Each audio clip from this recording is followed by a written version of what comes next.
ஒரு அப்பாவுக்கும் மகனுக்கும் பெயிண்டிங்ஸ் வரைகிறதுல ரொம்ப பெரிய ஆர்வம் இருந்தது. நிறையா பெயிண்டிங்ஸ் ரொம்ப அழகழகாக வரைஞ்சாங்க.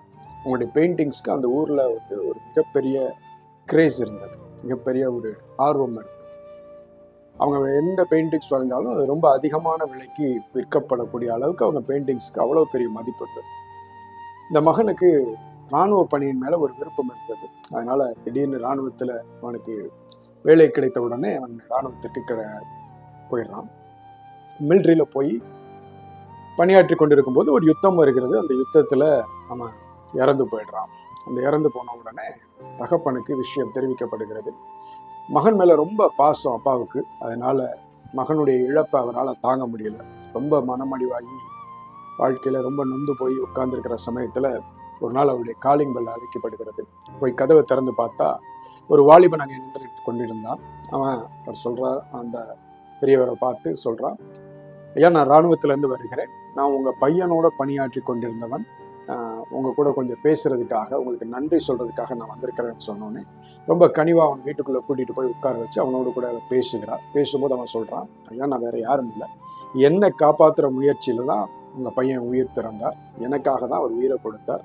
அதனால் உங்களுக்கு நான் ஆயுசுக்கும் நான் கடமைப்பட்டிருக்கிறேன். அதனால் எந்த உதவினாலும் நான் உங்களுக்கு செய்கிறதுக்கு நான் ஆயத்தமாக இருக்கிறேன். உங்களுக்கு என்ன உதவி தேவைப்பட்டாலும் என்னை எப்போனாலும் கூப்பிடுங்கன்னு சொல்கிறாரு. எனக்கு நீங்கள் சொன்னதே ரொம்ப சந்தோஷம். நீங்கள் உயிரோடு இருக்கிறது எனக்கு ரொம்ப சந்தோஷம். என் பையன் உயிரை கொடுத்து உங்களை காப்பாற்றிருக்கிறது வந்து மிகப்பெரிய சந்தோஷமாக இருக்குது எனக்கு கேட்கும்போது.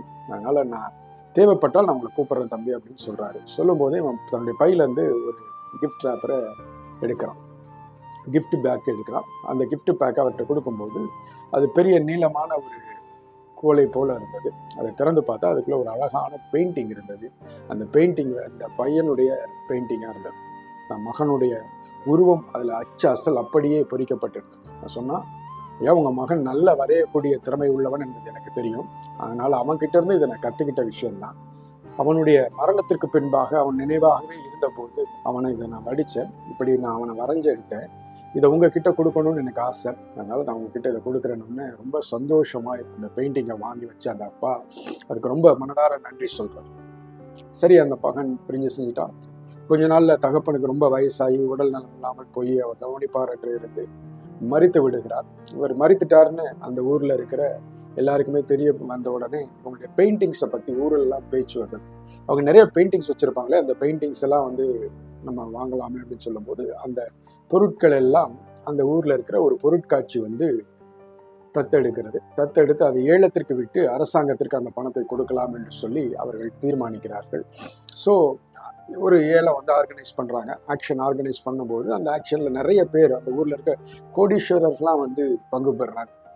அப்போது அந்த ஏலம் ஆரம்பிக்கப்படும் போது முதல்ல ஒரு பெயிண்டிங் எடுத்து அந்த ஏலத்தை நடத்துகிறவர் அங்கே வைக்கிறார். அந்த பெயிண்டிங் வேறு ஒன்றும் இல்லை, இந்த பெரியவருடைய மகனுடைய படம் அங்கே பெயிண்டிங்காக வைக்கப்படுகிறது. அதை பார்த்து எல்லாருமே இரிட்டேட் ஆகிறாங்க. எவ்வளவு அழகான பெயிண்டிங்ஸ் இருக்குது, அதை விட்டுட்டு இதை போய் முதல்ல வைக்கிறாங்களே அப்படின்னு சொல்லிட்டு கொஞ்சம் பேர் முறுமுறுத்து சத்தம் போடுறாங்க. அதை எதையுமே அவங்க கண்டுக்காமல் இந்த படம் யாருக்கு வேண்டும் என்று சொல்லி ஏலத்தை ஆரம்பிக்கிறாங்க. யாருமே வாங்குறதுக்கு ரெடியாக இல்லை, எல்லாருமே ரொம்ப எரிச்சலோடு இருக்கிறாங்க. இப்போ கடைசியில் உட்கார்ந்திருந்த ஒரு வயதான பெரிய மனிதர் இரக்கம் கொண்டு நம்ம அதை வாங்கிக்கொள்ளலாம் என்று சொல்லி அவர் எனக்கு அந்த பெயிண்டிங்கை தாங்க, எவ்வளோ நாள் பரவாயில்லன்னு சொல்லிட்டு ஒரு குறிப்பிட்ட தொகையை பே பண்ணி அந்த பெயிண்டிங்கை வாங்குறாரு. பெயிண்டிங் அவர் வாங்கின உடனே ஆக்ஷன் முடிஞ்சிருச்சுங்கிற அனௌன்ஸ்மெண்ட்டை அவங்க கொடுத்துட்டாங்க. ஏலம் முடிஞ்சிருச்சு, நீங்கள் எல்லாரும் கிளம்பலாம்னா எல்லாருமே ரொம்ப இரிட்டேட் ஆகி ரொம்ப கோவப்பட்டு, என்னங்க சொல்கிறீங்க, இதுக்காக நாங்கள் இவ்வளோ நேரம் காத்துட்டு இருந்தோம், ஒரு பெயிண்டிங்கை கொடுத்துட்டு நீங்கள் அந்த ஏலம் முடிஞ்சிருச்சுன்னு சொல்கிறீங்கன்னொன்னே அவங்க சொல்கிறாங்க, இதை படிங்க அப்படின்னு சொல்லிட்டு ஒரு உயில் எடுத்து அவங்க முன்பாக அதை காட்டிட்டு அதை வாசிக்க ஆரம்பிக்கிறாங்க. அதில் என்ன போட்டிருந்துச்சுன்னா, இந்த பெயிண்டிங்ஸ் எல்லாமே என் மகனுடைய பெயிண்டிங்க்கு யார் முக்கியத்துவம் கொடுக்குறாங்களோ, அந்த பெயிண்டிங்கை யார் வாங்குறாங்களோ அவங்களுக்கு மற்ற எல்லா பெயிண்டிங்குமே இலவசமாக கொடுத்துருங்க அப்படின்னு சொல்லி அந்த உயிரில் எழுதப்பட்டிருந்தது. அப்போது அதனால் இந்த பெயிண்டிங்ஸ் எல்லாமே இந்த படத்தை வாங்கின அந்த பெரியவருக்கு தான் சொந்தம்னு சொன்னோன்னே எல்லாருமே அதிர்ந்து போயிட்டாங்க. இவ்வளவு அழகான பெயிண்டிங்ஸ், இவ்வளோ காஸ்ட்லியான பெயிண்டிங்ஸ் ஒரே ஒரு படத்துக்காக, அது அவருடைய மகனுக்காக, அவருடைய மகனுடைய பெயிண்டிங்காக எல்லாம் அவருக்கு இலவசமாக கிடைக்குதுன்னு சொல்லி எல்லாருமே அவர் மேலே ஒரு எரிச்சலானார். ஆனால் அந்த மனிதனும் இது எனக்கு கிடைச்ச மிகப்பெரிய பரிசு என்று சொல்லி எல்லாவற்றையும் வாங்கி கொண்டு வீட்டுக்கு போனார். எனக்கு அன்பானவர்களே, இப்படித்தான் பரலோகத்தின் தேவனும் தன்னுடைய குமாரனாகிய இயேசுவுக்கு யார் முக்கியத்துவம் கொடுக்கிறார்களோ அவர்களுக்கு எல்லாவற்றையும் எளிதாக, இலவசமாக அவர் கொடுக்கக்கூடியவராய் இருக்கிறார். உங்களுடைய வாழ்க்கையில, என்னுடைய வாழ்க்கையில எந்த நேரத்திலும் நாம் யாருக்கு முக்கியத்துவம் கொடுத்து கொண்டிருக்கிறோம் என்பதை பரலோகம் பார்த்து கொண்டிருக்கிறது.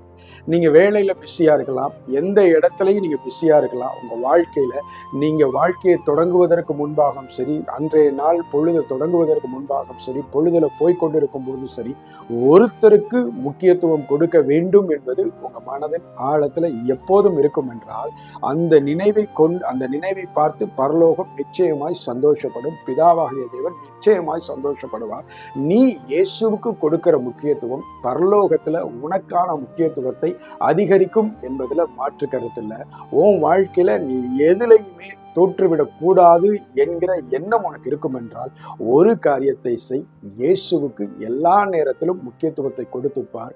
வேதம் சொல்லுகிறது, முதலாவது தேவனுடைய ராஜ்யத்தை தேடுங்கள், பின்பு இவைகள் எல்லாம் உங்களுக்கு கூட கொடுக்கப்படும் என்று சொல்லப்படுகிறது.